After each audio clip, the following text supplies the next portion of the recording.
AfriForum and the Nelson Mandela Foundation will be in court in the coming week on a very important matter regarding the future of freedom of speech in South Africa. The Nelson Mandela Foundation has approached the court to obtain a court order for a fairly far-reaching ban on the display of the so-called old South African flag. AfriForum has been added as a respondent to this matter by the Nelson Mandela Foundation, and in our affidavit we described ourselves as a reluctant respondent. The reason, therefore, is that AfriForum does not display or use the old South African flag and is actively discouraging its members from displaying the flag. This is, however, a matter that is much more important than simply about the flag, but about the future of freedom of expression in South Africa. We spoke to a few proponents of freedom of expression to get their views on the matter. Do you think the 1928 flag should be banned? Short answer, no. But there is a slightly longer answer. Bad things were done under that flag. And I think that people are worried that if you fly that flag now, it's a call to do bad things again. The thing about any flag under which anything bad has been done is that if someone flies it now, people are worried. People should be worried. Is this person flying this flag because they want bad things to happen again? And that's a good thing to worry about. There are two different ways of dealing with it. One way is through the private the economy of esteem and the economy of property. You shame the person, you diss the person, you don't buy their product, you don't go to their house, you don't go to their restaurant, whatever the case may be. And the other option is you get the iron fist of the state to come in and interfere. And my simple answer is we should probably err towards the state interfering less rather than more. But if the state is going to be interfering, it's important that it's interfering in a very even-handed way. Look, I don't think any flag should be banned because it's an issue of freedom. Offense in and of itself shouldn't be a precursor for people to ban something because it also sets a very dangerous precedent. You know, if you're offended by something in the here and now, what happens if 5 years from now someone deems that item, or rather other way around. So if you're not offended by something which is offensive in the here and now, and then 5 years later someone decides, oh, actually we need to ban that particular thing and ban everything else about it, what argument do you then make then when something of what you love is banned? Now again, I must make this clear. This is not to say that the items that are being argued should be banned are good or bad. That's not my argument I'm making. They may very well be very reprehensive. I don't think it should be banned. I think it's very offensive, very hurtful, but I think that the context is always critical. So I don't think that you should have a situation where courts go out and ban things. Courts should deal with real controversies in front of them, where issues have happened, and then they should decide looking at the context of the issue. So I don't think there should be a forward-looking banning of the flag. If the legislature wants to do that, that's a different issue, and then we're going to have a debate in the country about it. No, I don't think any flag should be banned for any reason. Well, it's an inanimate object. It's a rectangle with patterns on it, and it can't do anything to you. You won't get cancer if you look at it. Look, if you're overcome with emotion after looking at a flag, then perhaps the problem lies more with you than with the rectangle with patterns on it. But I was always taught that the best way to deal with emotions is to face them head on rather than sweep them under the carpet. No, I don't think anything should be banned, to be honest. And why do you say that? Because, under no illusion that in a free society, free people will not say nice things to each other. I'm quite a pessimist in these ways. But the solution to people not saying nice things to each other is not to cut off lips and padlock their mouths. The solution is to actually let the offensiveness happen. Because once you get past the offensiveness, you try to understand where people come from and what argument they're trying to make. That's when progress occurs. At the outset, I should probably say that the apartheid flag offends me personally, and it undoubtedly offends many other South Africans much more deeply and justifiably so. More pertinently, the Equality Act as it stands limits hate speech to words used against a person. Now, displaying a flag clearly does not communicate words, nor is it necessarily directed at anyone in particular. So I'm not convinced a hate speech finding could be made without amending the law, and even the current law is probably unconstitutional. I would say no, just because it seems to be very subjective, under subjective reasons why you would ban it. there is no, the reason why it's being banned is because it's seen to represent a particular ideology. And so once you start having a government being in the business of banning what people can think or what kind of ideologies they can hold, then there's a very slippery slope. So what if my ideology tomorrow, someone considers my ideology to be hate speech and all the symbols associated with it? Think of the torch of liberty, think of things like that. And so would I allow that to be banned? And so I don't think we should give government that power to ban ideas that it doesn't like. I'm going to go with a solemn but regretful no. I believe that it shouldn't be banned because I'm a millennial South African and I have family members that I wake up every day wishing they were still alive, and family members who grew up in exile. And so you can only imagine what that flag means to me. But they didn't fight for that flag to not be around. They fought for freedom, and freedom includes things that you don't like personally. So yeah, have the flag if you want in your personal collections or museums or whatever. What does freedom of expression mean to you? Yeah, so freedom of expression is important because it is the means. There are two reasons why it's important. Good ideas should be allowed to get out because it is only by sort of spreading the memes of good ideas, it's only by learning that people get anything worthwhile done. It's also important to let the bad ideas out there because it's only in contrast to the bad ideas that the good ideas really stand out as being good ideas. If you were to wipe out every book in the bookshelf that says anything that's not true or that's rubbish or that's demeaning, you might not get a sense of how hard it is to think clearly and to think originally and to communicate in useful information in a compelling and persuasive way. And I think knowing how hard it is and gives a sense of how important it is as well. So we need the bad stuff as a foil, as a contrast, as a sort of as the board on which you make the marks of progress. Whenever you talk about freedom of expression and free speech, that is the very foundation of any functional and stable society. And I'll tell you why I say this.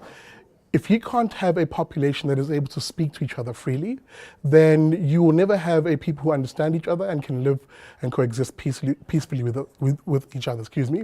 Let me be precise and specific. South Africa has 55 million people, 11 languages, multiple cultures. Imagine if we lived in a society where we couldn't speak to each other honestly and we couldn't say things honestly to each other, where certain topics were taboo or culturally insensitive, so you can't speak about it. We would never understand each other, we would never enjoy the true diversity, both intellectually and culturally and racially, of the country. So free speech is a absolute important bulwark in terms of protecting a society's ability to firstly get to know each other and appreciate each other's differences. So free speech for me is one of the cornerstones of any free society, and if you want to build a free and prosperous society, then those are sort of the pillars, if you will, that you need. Free speech, property rights, and of course a market economy. Free speech is important to me because it's how we as humans spread good and bad ideas, and it's been a constant throughout history, and it's unlikely to change anytime soon. And freedom of expression means to me that I can express my ideas, a lot of which on first hearing them, a lot of people are offended by the ideas. It's definitely one of the most important things that you need in a society, because we see in Africa in particular, South Africa, from what I understand, has one of the more liberal free speech understanding of what free speech is. And so you see other African countries, they can't talk anything, they can't talk about anything, they can't criticize the government, they can't put forward ideas different from what the ruling class perceives to be good ideas on how to run a society, and those societies have become stagnant. In South Africa, we have a chance at having a more dynamic society, at having a society where we can criticize each other, where we can talk about ideas, where we can argue, where we can debate, and eventually converge to the optimum solution. It's one of the cornerstones of a liberal or sort of more libertarian, classical liberal, that sort of grouping of ideologies society, because it enables us to criticize anything and anyone. uncriticizable individuals and institutions are what bring about some of the darkest paths we can have in our society. Freedom of expression is really important, because if I stood here 50 years ago and I said, you know what, all South Africans should be able to vote, they would be classified as offensive and I would be silenced. If I stood here 30 years ago and I said same-sex couples should be able to marry, I would be silenced, because that would be offensive. Offensiveness is not static. It changes over time. Principles are static, and principles count for far more than decisions about offensiveness. We can't muzzle people today and let them speak tomorrow, and vice versa. Nothing ought to be illegal merely because it offends people. Freedom of expression is about protecting disagreeable opinions so that they can be fought not with force, but with more free speech. I think that the South African state is not even-handed in its policing of expression. If there's a single sort of plea that I'd like to make to it, is that if it's going to take the Singapore route of policing freedom of expression very heavily given the injustices of the past, then it must be even-handed. It must police those expressions by the majority group in South Africa. And it must police them very, very carefully. I think that, in particular, the attitude of the EFF towards black people, the rate at which its leaders use terms like Uncle Tom and House N-word to demean black people who don't think the same way they think, is extremely worrying to me. It's something that I would like private society to deal with through shaming and taking a distant and ironic view on it. But if we are going to live in a sort of state that heavily polices freedom of expression, we must seriously police those people who would aver that you are either black the way I want you to be black, or you are an inauthentic puppet, a subhuman. It's an extremely dangerous and insulting idea. Well, as someone who grew up in a society that wasn't free, it's a wonderful thing to be in a free society. And even though no one likes offensive speech, no one likes hurtful speech, and lots of really decent people want to stop all offense in our society, in the end it degrades freedom of expression in our society. And we have to be aware of the consequences and the unintended consequences, even if our intentions are good. Yeah, see, one has to be very cautious of any government that decides to interfere with anything, because government, I work on the premise that governments are pretty much bad at doing anything, really. And that includes moderating or regulating speech. Insofar as there being any form of government interference in this, it really should only be to protecting people's rights. And specifically, when you speak about if there were to be any sort of limitations on free speech, for example, it should just be on direct incitement and violence. That's where the state, through the administration of justice, should play a role. But anything before that, absolutely no place for government or politicians to get involved. In fact, politicians are usually the sort of people who want to stymie free speech. So the state shouldn't have much of a role to play in that. I think that if you silence people, you don't change their views. All you do is shift their views into the shadows where they can fester and grow and potentially become worse.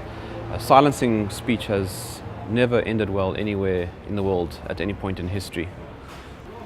I think banning the flag will most likely make it more popular.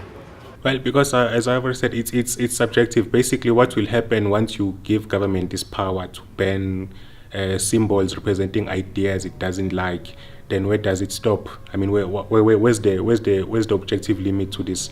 There isn't none. It's always going to be subjective. As soon as someone says, I don't like this particular idea, especially living in a democracy, let's say 51% of South Africans say they don't like a particular idea. Let's say the EFF's flag, for example, they don't like it. Now the government bans the EFF's flag. They ban anything that the EFF says. Then where do we go with that? So you basically shut down free speech for everyone, and there's no contestation of ideas in a society, which is a prerequisite for progress. So once you start banning things like that, then you shut down free speech, you shut down free thought, and then eventually you have a stagnant society which can no longer progress because no ideas are being discussed. As soon as someone doesn't like something, it gets banned, and then it's no longer in the conversation. So it shouldn't. Those are I think the most important reasons why it shouldn't be banned. Well, I mean, the flag is offensive to some people, but I think a lot of books about the past are offensive to some people. I think people that are writing about apartheid today or the past in any meaningful way, those books can cause offense as well, because they describe things that happen to people in real life. The point of history is to learn from it. And as soon as you shut off and you close the door to understanding how history works and what happened, you'll never be able to overcome what happened, and you'll never be able to make sure that it doesn't happen again.